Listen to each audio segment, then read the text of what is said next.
ISIS is honoring President Obama. He is the founder of ISIS. He's the founder of ISIS. Okay? He's the founder. He founded ISIS.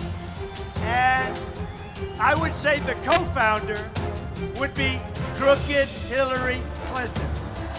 Co-founder, crooked Hillary Clinton.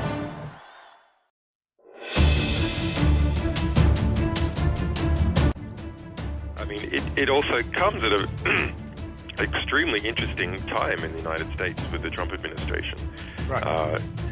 Your listeners may or may not be aware, but there is a serious conflict between, say, Donald Trump, one of his strategic advisors, Steve Bannon, and other people around them, and the Central Intelligence Agency and some of the other U.S. security agencies.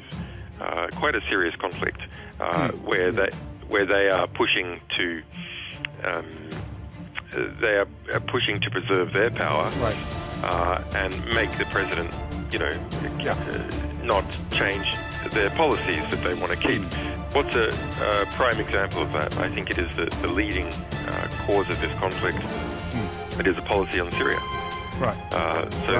The budgetary spend, the number one project of the CIA has been the overthrow of the government of Bashar al-Assad, measured by the amount of their budget that they're spending. So they spend more.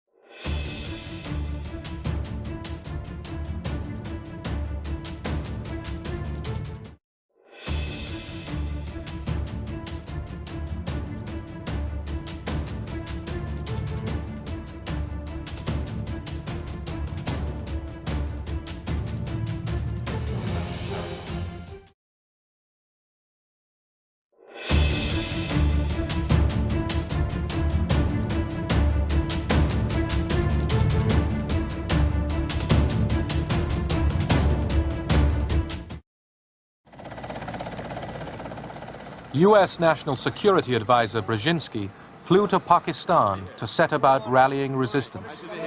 He wanted to arm the Mujahideen without revealing America's role.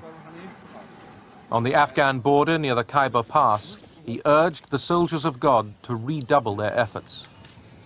We know of their deep belief in God, and we are confident that their struggle will succeed. That land over there is yours. You'll go back to it one day because your fight will prevail and you'll have your homes and your mosques back again because your cause is right, God is on your side.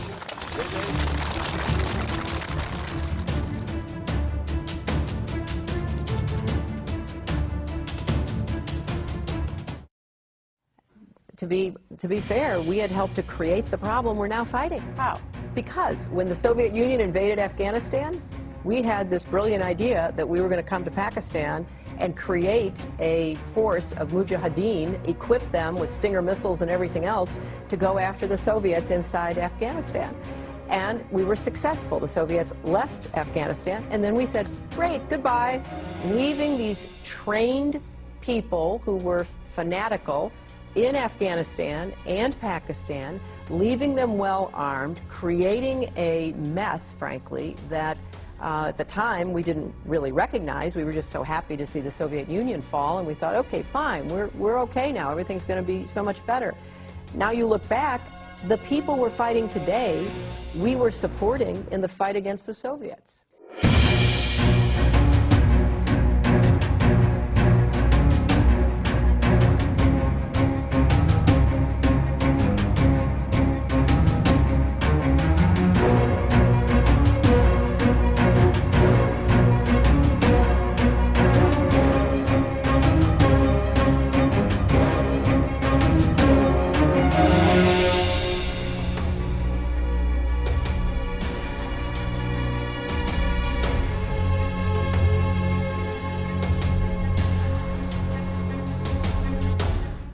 Well, I think the U.S. is really a hostage to its own regime change philosophy.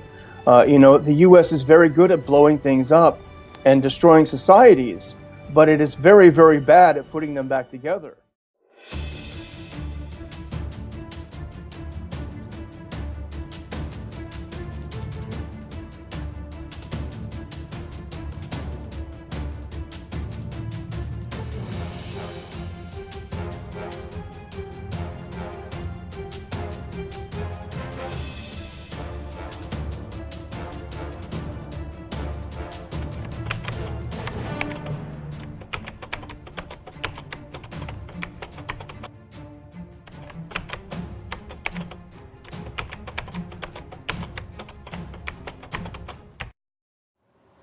The mission of an Iraq that could finally govern and secure itself has become real.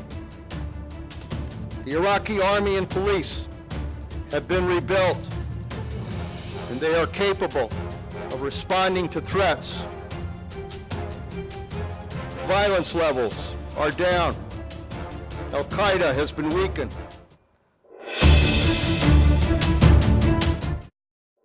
Iraq will be tested in the days ahead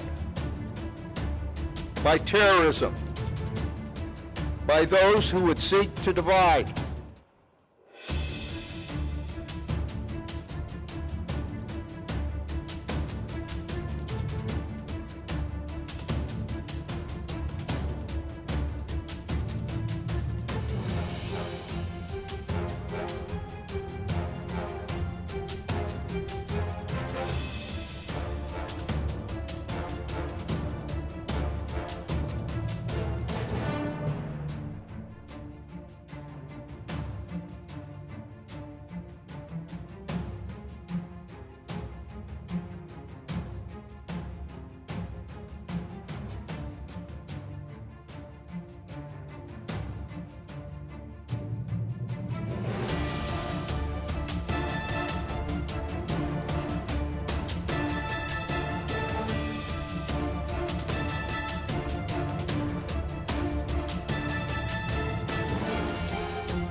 So it's a totally unfair and unbalanced fight.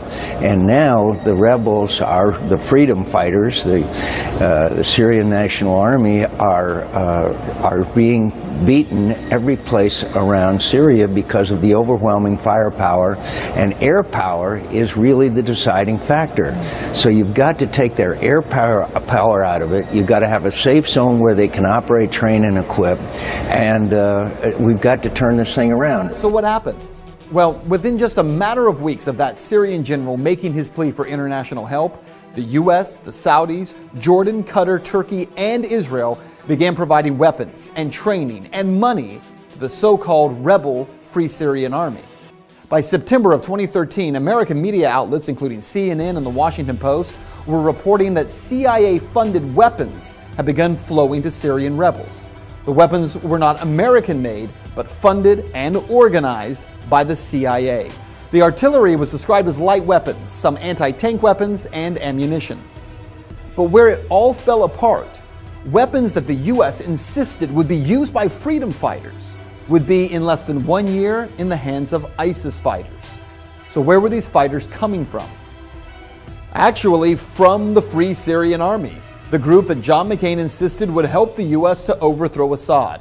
That same group actually giving weapons, selling weapons, and sending fighters to join with this new group called the Islamic State. It was in June of 2014 when suddenly, after being a no-name group in Syria, that ISIS emerged, heavily armed and trained by U.S. and coalition special forces, making a dramatic entrance by crossing back over the Syrian border into Iraq, capturing Mosul and much of the northern part of the country. One of the most important facts that mainstream media ignores time and time again is that ISIS was able to grow so fast because of all the U.S. military equipment they were able to seize, equipment that our military left in Iraq, truckloads of Humvees, tanks, and weaponry that instead of taking or destroying, the U.S. government simply decided to leave behind. Even when the U.S. government knew that ISIS fighters were capturing that equipment. For crying out loud, these guys were posting pictures of themselves driving and standing on U.S. military equipment, making video of themselves with it. We did nothing. Why? How is it the U.S. had no idea that this threat was coming? How many billions do we spend? Maybe $100 billion on the total intelligence community budget over the year. How is it that they had no idea? How is it that if this was such a threat, as John McCain and Lindsey Graham are fond of reminding us, how is it that it was missed so unbelievably, so egregiously? Over the past few months, the U.S. government, who acted like they had never even heard of ISIS, suddenly, with the help of media, has turned the Islamic State into the new focus of the war on terror.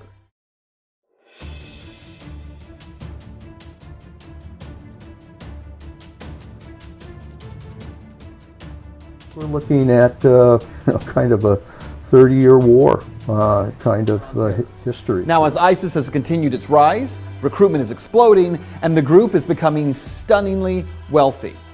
ISIS is the best funded terrorist group in the world. They make I think it's $2 million a day selling oil, much of it to Turkey, interestingly enough. And if you look at the U.S. response to this, the U.S. response to ISIS becoming extremely rich by selling oil and undercutting the competition is to blow up the oil fields, which to me makes no sense. You're blowing up the infrastructure. It happens to be in Syria, so you might think that there is another motive there. But why wouldn't the U.S. sanctions anything that moves when it's angry? Why can't you sanction the banks that are helping finance these deals? Why can't you sanction the oil companies that are participating in this? Why do you blow up the oil fields? It's a great question. And here are some other questions that defy logic when you start looking for answers. Why is the U.S. sending $500 million to the Free Syrian Army to fight ISIS when the FSA is one of the biggest suppliers of fighters and weapons to ISIS? Why are we sending new and more powerful weapons to the FSA, like anti-aircraft missiles, weapons that we know will end up in the hands of ISIS? There are so many questions that we could ask. But let's just cut to the chase here, because what you need to know about this is that ISIS is not the creation of American inaction, which is what the media is going to tell you. No, they are the product of direct action.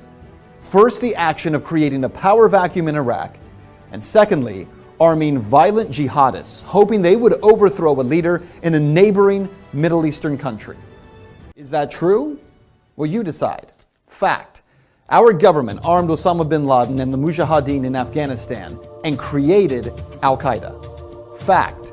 Our government helped supply Saddam Hussein chemical weapons for him to use against Iran in 1980 and then overthrew him in 2003. Fact. Our government trained rebel fighters in Syria who have become the group today known as ISIS or the Islamic State.